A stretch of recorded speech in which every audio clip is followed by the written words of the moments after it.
How we doing today? Nice to see you. Today, we're here to talk about the Panasonic LX10 1-inch sensor. Awesome little camera. Stick around.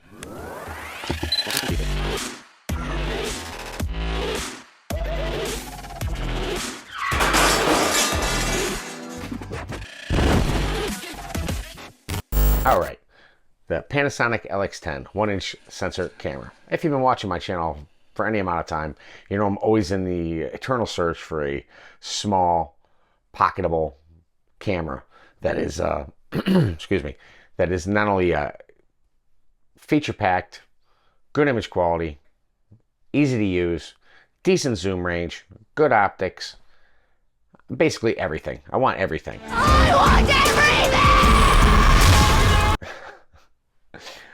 Well, it just turns out that Panasonic's 1-inch lineup, they split everything between two cameras, the ZS and the LX models, as far as the 1-inch models go. The ZS100, which I've reviewed on this channel, has an awesome zoom range and an optical viewfinder.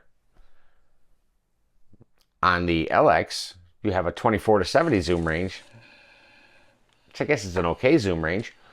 A Leica lens, 1.4, which is pretty bright for a 1-inch sensor camera. Now it's only 1.4 at its 24 millimeter equivalent spot, but I'll take it. It's pretty bright, but it doesn't have a viewfinder. You know, it has some other very cool stuff, and we're going to talk about that and what makes maybe the LX10 be a better model for some other people than the ZS. ZS has its massive zoom range, very cool. Non-articulating screen.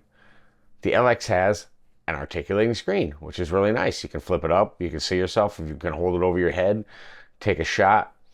It gives you some definite choices when you're shooting. Now, a lot of people don't use a viewfinder. They shoot through the screen. If that's your style, you know, more power to you.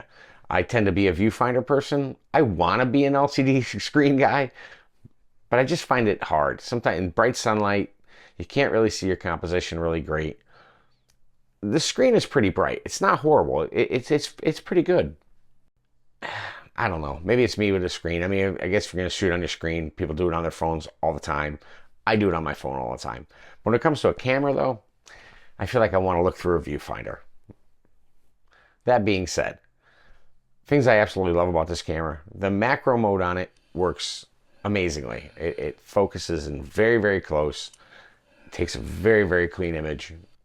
Very nice. So if you like to do macro while you're out walking around in the woods or at your house or something, this is a pretty good little unit. And the image quality is, it stands up. It's very nice. The front aperture ring, I love it. It's great. I can adjust the aperture on the fly. I can adjust the ISO on the front ring. So there's two rings. You got an aperture ring and this front ring. But you've also got a rear dial you can do your shutter speed with. So you really can operate this like a professional camera where you're not switching back and forth between aperture and shutter. You can do your aperture on a front adjustment ring, you can do your ISO on the front ring, and you can do your shutter speed on the rear dial.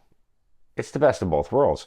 And programming these buttons for all the extra little things you need, like your AF modes, your white balance, just the different things you use all the time. Very nice. Plenty of options on this camera. I don't feel like it's lacking in features. It works very, very well. It's light. It is pocketable. The grip sucks on it. It's a lot like the ZS. It's very smooth, very hard to hold on to. But I've added another one of these plastic grips on here, like the one I put onto my M100, which made all the difference in the world on the M100. And it makes all the difference in the world on this one also. Battery life is good. The video quality, this is all being filmed on it, so you can tell me. There is no jack for mic or headphone. Personally, I'm not a huge headphone fan. I don't really care if it doesn't have a headphone jack. It is nice to monitor your audio.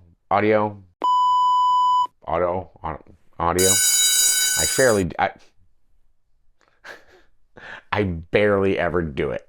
I always think I want to set up and listen to my audio, but I don't. I just trust in my system and my setup.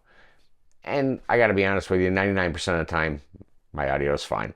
So, you know, do with that what you want. But not having a mic jack is limiting. So here's a little sample of what the audio actually sounds like on the unit. I'm sitting at a distance with that at the 24 millimeter mark. So this is what you can expect if you're going to be doing a vlog or a sit down video like this and you don't have an external microphone source. So this is what it's going to sound like. Whether this is good enough for you, not good enough for you, if you've got some software that can clean it up, you know, it could be fine. Good audio, you gotta have decent audio. People won't stay with your video very long if your audio is not decent. The long and short of this camera is that if you're looking for a nice little light travel camera to take with you, but you don't want to compromise on image quality, I'd say this is a good choice. Like I said, no viewfinder, but if you're just walking around, family snaps in a city somewhere, I wouldn't say it's great for, you know, it's obviously not going to do wildlife very good because you're only going to 70 millimeters. If you're looking to get closer, that ZS100 is going to be your choice, or ZS200. I usually go 100 because it's got a slightly brighter aperture. It's not a lot, but anything on these 1-inch sensor cameras makes a difference. And like I said, at 1.4, this one is pretty good. Now, as soon as you step off a 24 millimeter equivalent, you're out of that 1.4. But I think even at its most telephoto, you're still at 2.8. It's rugged, it's solid, it's not weatherproof.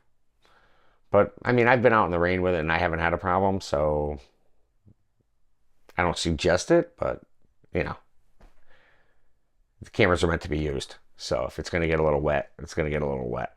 It's got a Leica lens on it, so it's pretty crisp. It's a nice camera. Not super expensive. You can find these used from anywhere from $250 to $350. I bought this one new. I think it was $300, right around $300 in the box. Somebody had bought it, didn't use it, and it was brand new. So I felt like I had a good deal on this one. All right, if you have any questions about the Panasonic LX10, I'd be more than happy to answer for you. I've also left a link to some images you can check out on a Flickr page if you want to zoom in and do a little pixel peeping, see what you think. That's pretty much it. And thanks for stopping in, and we'll see you in the next video. Have a good one.